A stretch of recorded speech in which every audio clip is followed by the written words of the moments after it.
going on, everyone? It is the Christmas season, and so I have a Christmas movie review for you already.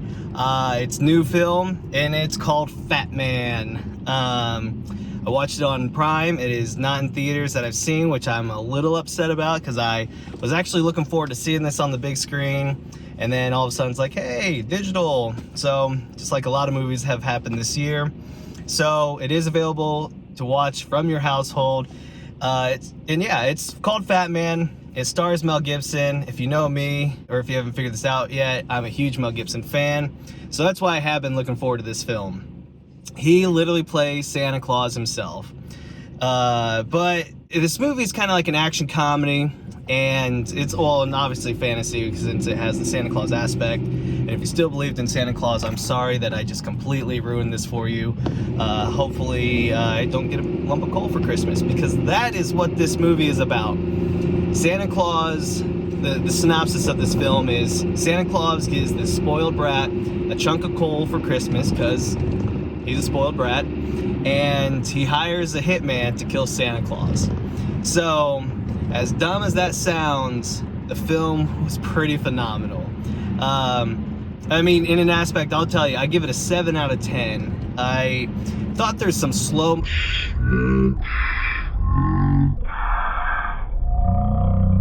moments throughout the film, but overall, I really enjoyed the story. And I'm going to dive into that. I'm not going to give any spoilers away outside of the synopsis that I just gave you. What I will say is it has a cool cast. So Mel Gibson, like I said, is Santa Claus. His wife, Mrs. Claus, who, her name's Ruth. Did not know Mrs. Claus's name was Ruth. So she is played by Marianne Jean-Baptiste. Incredible story for her. I don't know, I haven't seen too many films where Mrs. Claus plays an integral part in Santa Claus's life. More so, she's just a supporting cast. And in this film, she is as well, but at the same time, you'll see the connection between these two is a very passionate one in the aspect of, like, they care deeply about each other and, like, the whole meaning of what Christmas is. Because even though this film isn't necessarily about the Christmas Day aspect, it's literally about the Christmas holiday and the holiday spirit. So she plays a huge part in that, more so than I've ever seen in any other film. And I really loved how they drew or wrote her story for this film. So then we got the antagonist. We got Walter Goggins. You've seen him. He looks crazy. Huge missed opportunity. I thought he actually even looked like Scrooge. He's not Scrooge. He's the hitman. He has some of the funniest one-liners in this film, just because the way his demeanor and stuff like that, and how he's like his slow execution, and he'll just say something, and it's just, yeah, some funny stuff that happens in this film with him. So, and then Hurstfield, he's the punk little spoiled brat. So, in the film, not in real life. Actually, I have no idea who he is in real life. So, I just don't think he is. He seems like a nice little kid. There you go. That's the cast. There's plenty more people in this film. That's just the main people. I will say this movie is rated R for violence, and, well, for violence for an aspect of, like I said, it's an assassination kind of movie, so there's a lot of gunfighting. And so even though it's not like crazy gruesome, I think there is 2 scenes that venture a little bit towards that. 90% of the film is more just like gunshot, blood splatter kind of stuff.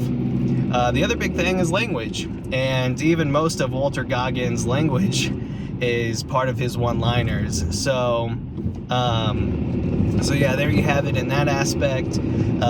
That's why it's rated R. This film also clocks in around 100 minutes. So, and with that is kind of the point where I'm like, it felt like it dragged in a few spots. Not for sure how they could have adjusted some things, but I just feel like the story fell flat in a couple moments because it was just like, it felt a little bit boring. But the other aspect of this film is it definitely takes place in modern time, and like, where is he, what's he doing, do we know about him, all that kind of stuff. And that's the aspect I really liked. It shows you a cool side of Santa Claus, who's been doing this for a long time, mentally, and just physically and that kind of stuff. So there's no after credit scene. when the credits start scrolling, you're good to, you don't have to leave because you're at your home. You can just turn it off. Or you can watch everybody's names who helped bring this film to the big screen. So that's the film in a nutshell. Chestnuts roast. So that's guys, I'm already in the spirit. I'm all about the holiday spirit. So that's it. That's the movie review. I am going to end this on my favorite quote from the film. Out of context, it might not seem that cool, but I'm still going to say it, because then when you see it in the movie, you're going to be like, yeah. And I'm going to end this with the quote, and it's literally this right here. You think I got this job because I'm fat and jolly? So, there you have it. Movie review, Fatman. It's available on stream. I watched it on Amazon Prime. That's my Prime endorsement right there. And yeah, if you like this video, hit the like button. Hit me up in the comments if you've seen it. Let me know what you think about Mel Gibson being Santa Claus. I loved it. Absolutely loved it. I wish there was plenty more of these. And like always, be sure to hit subscribe. That way you're notified of future movie reviews. Have fun. Have a great holiday season. And until next time.